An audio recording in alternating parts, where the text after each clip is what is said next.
Over the last couple of weeks, I've been using the Google Pixel 3 XL as my main phone. Today I decided to talk about the specifications of the phone and review them to let people know if it is worth buying. This is a Pixel 3 XL specs video.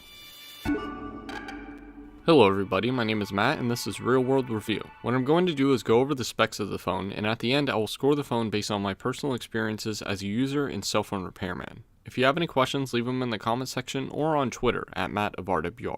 Let's get started. To start, our first category is the outside hardware. Let's start with the display.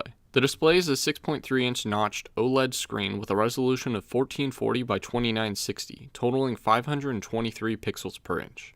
The screen is kind of bright at 400 nits. The front has a Corning Gorilla Glass 5 display, making the front scratch resistant. The screen to body ratio is about 83%, which is kind of impressive. The screen ratio is 18.5 by 9, just like the Galaxy Note 9. Let's talk about the rest of the front. We start at the top where the earpiece and sensors are. There is a speaker grill looking thing that covers the top loudspeaker and one of the 3 microphones. Above that are the proximity and ambient light sensors. To the left of that is a wide-angle sensor, while the standard sensor is on the right. Both of these sensors are 8 megapixels. On the bottom portion there is a second loudspeaker, which means that this phone does have stereo speakers on the front. This area also houses the second microphone. Moving on to the frame. On the bottom is a USB-C 3.1 port and a SIM card tray. On the right side there are the connected volume buttons and the small power button. On the left side there is nothing at all. And on the top there is a simple hole for the last microphone. On the back of the device is a 12.2 megapixel sensor. To the right of that is the spectral and flicker sensor, and to the right of that is a dual LED flash unit. Under that is the fingerprint scanner. Around all of that is a glass back that is frosted on the bottom half, just like the fingerprint scanner. As for the size, the device is 158 millimeters tall, 76.7 millimeters wide, and 7.9 millimeters thick, or 6.22 inches tall, 3.02 inches wide, and 0.31 inches thick. As for the weight, the Pixel 3 XL is 184 grams, or 6.49 ounces. The phone is water resistant and it does not have a user removable battery or back. And now we move on to the cameras. There is a 12.2 megapixel sensor on the back of the phone. There is also a dual LED flash unit along with a spectral and flicker sensor. The aperture is f1.8 and the sensor is optically stabilized. The phone supports different camera features like photosphere, panorama, Google Lens, and portrait mode. The rear camera can record video in a couple of ways. You can record 4K at 30 frames per second, 1080p at 30 or 60 frames per second, 720p at 30 or 60 frames per second, and slow motion video can be captured at 1080p at 120 frames per second, or 720p at 240 frames per second. The front cameras are both 8 megapixel sensors, with one being a wide-angle sensor and the other being a standard lens. The aperture is f2.2 and 1.8, respectively. They allow for a max of 1080p recording at 30 frames per second. The next category is the inside hardware. As usual, we start with the processor. The processor in this phone is a 64-bit Qualcomm Snapdragon 845 chip. It is a 10nm octa-core processor with 4 cores running at 2.5 GHz and 4 cores running at 1.9 GHz. Geekbench gives the phone a score of around 2,354 for the single core and 8,340 for the multi-core test.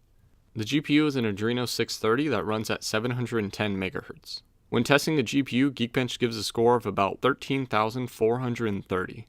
The phone has 4GB of LPDDR4X RAM, which I was not too happy about. The model I'm reviewing is the G013C, and it is Verizon based. However, it works fine with other companies, just like the Pixel 2 did.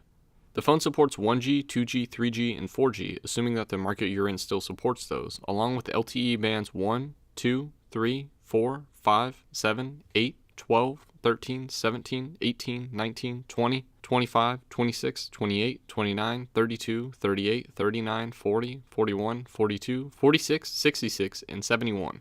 As for Wi-Fi and Bluetooth, the Wi-Fi chip is a 802.11a, B, G, N, AC dual band, and the Bluetooth is version 5.0. This phone also supports NFC, Galileo, and GLONASS. The battery is a 3,430 mAh lithium-ion cell that is supposed to last all day. Google doesn't have any benchmarks for this battery, but it is capable of lasting an entire day with medium usage. The phone does support power delivery, which should fully charge your phone in less than 2 hours. This phone also supports fast wireless charging. The phone comes out of the box with Android Pie 9.0 and will receive 3 years of updates, according to Google. The phone supports a few audio formats like MP3, WAV, and ACC.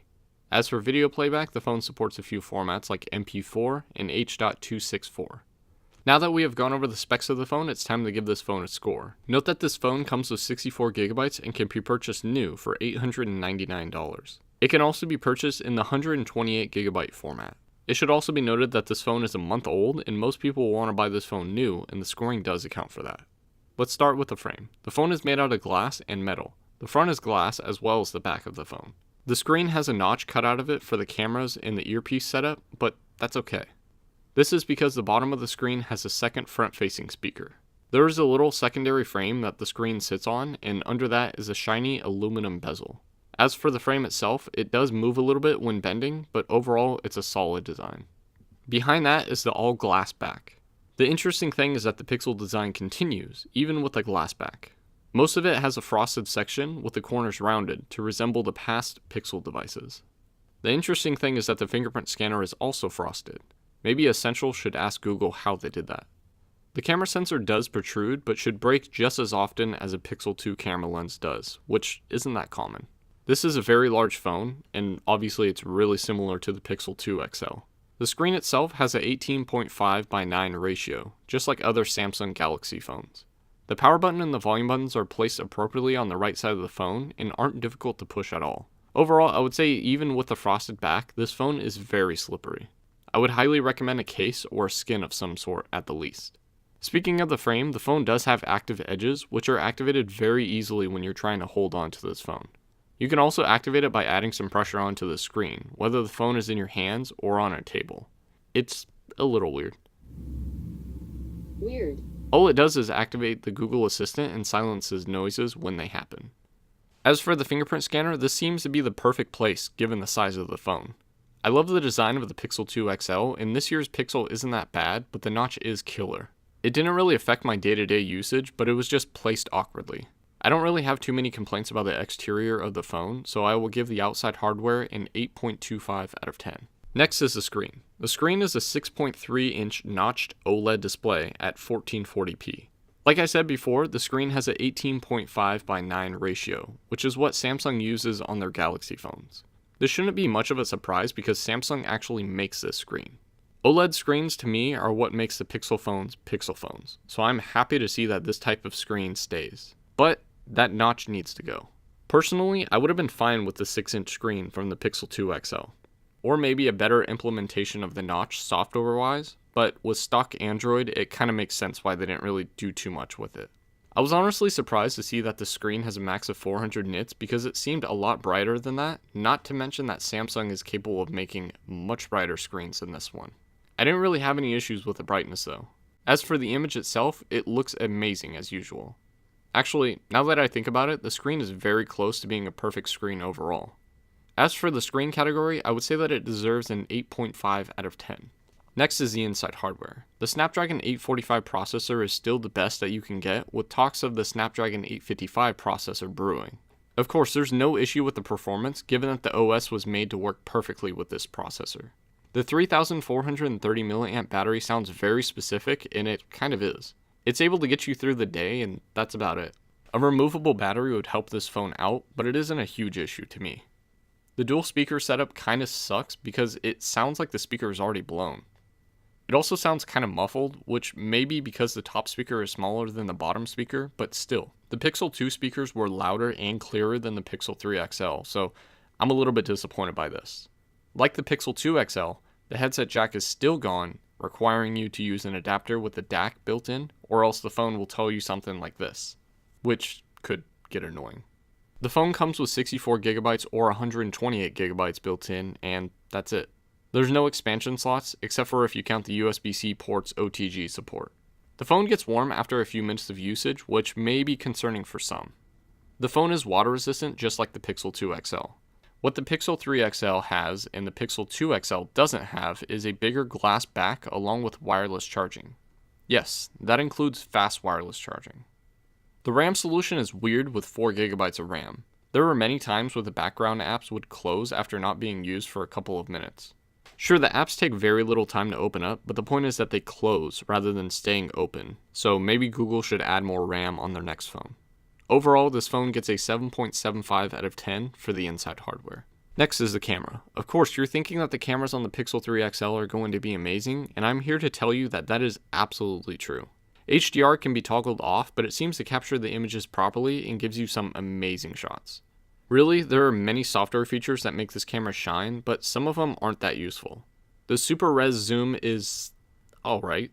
In most cases, it still looks like a digital zoom, which it is, but it is supposed to look a little bit better than other phones, and I don't know. I can kind of see it, but it's not that big of a deal. I wouldn't recommend going past the 2x zoom. The manual focus will stay with whatever you touch on the screen, which is pretty useful. Top Shot is activated when you have motion shot on and allows you to choose from a bunch of shots to show you which one is the best, just in case you took the shot too early or too late. It's essentially burst mode, but better. Night Sight is a feature that Google delayed until I started this review. Pretty much it's a night mode, but a really good one at that. Photosphere is a fun 360-degree camera, but it mainly works in stable situations. Also at night, the images come out looking very grainy. Photo Booth is a feature that takes pictures when you smile. Pointless to me, but I don't know. Playground is a VR camera mode. Again, pointless to me, but useful to some. Lens is Google Lens, which I found to be useful for identifying items, sometimes. The front camera setup has a wide angle and a standard lens, which both work well, but the wide angle lens gives off a little fisheye look on the edges. Also, the standard lens is focusable, which is pretty cool. Portrait mode is amazing as usual, whether we're talking about the back or the front cameras. It's kind of crazy. Video recording is annoying because 1, there is no option for 4K 60 frames per second video, and 2, you cannot select 60 frames per second video manually. The phone allows for auto frames per second changing and 30 frames per second video, which for me is frustrating. I don't know why this is a thing other than possibly to save space, but still. Regardless, the videos come out looking amazing and smooth. To be honest, picture quality is very similar to the Pixel 2, and the main conversation of these cameras are the software parts of it and the face on the front. I mean the dual front cameras. Overall, I would say that the cameras get a solid 9 out of 10. Next is the software. The phone has stock Android, just like any other Google-made phones. Sure, there are some extras added into this phone, but overall it's stock Android 9.0 Pie. For me, the always-on display and double tap to wake are some of my favorite things. With the always-on display, there is a decent amount of information, like the weather, battery percentage, time, and date. One thing that is kind of weird is when you set the brightness low and you turn the screen off from the lock screen, the screen gets bright and then dims. Kind of weird and annoying when you're in a dark area, but it's nothing that a software update can't fix. Double tap to wake is nice and makes looking at the notifications easier. Using the fingerprint scanner on the back to open up the notification bar is perfect because the large screen makes it difficult to access it sometimes. With this said, the swiping does take some getting used to. With Android Pie, you get the new multitasking launcher, but this time you're forced into it. You cannot revert to the old style, which I find kind of weird. I mean, eventually people will get used to it, but still, it's really awkward to use. So to get directly to apps, you have to swipe all the way up, or else you'll go back into multitasking. It takes some getting used to, especially when on most phones you barely have to swipe up to access your apps. As for the multitasking, it isn't that bad. All you have to do is swipe up or swipe over to the right, and then you can go back to previous apps. Really, most of the software improvements that Google put into this phone went into the camera. There is another app called Digital Wellbeing, and it oddly enough is in beta right now. What this does is pretty much tells you how you're using your phone and gives you a few options to help keep your phone usage down.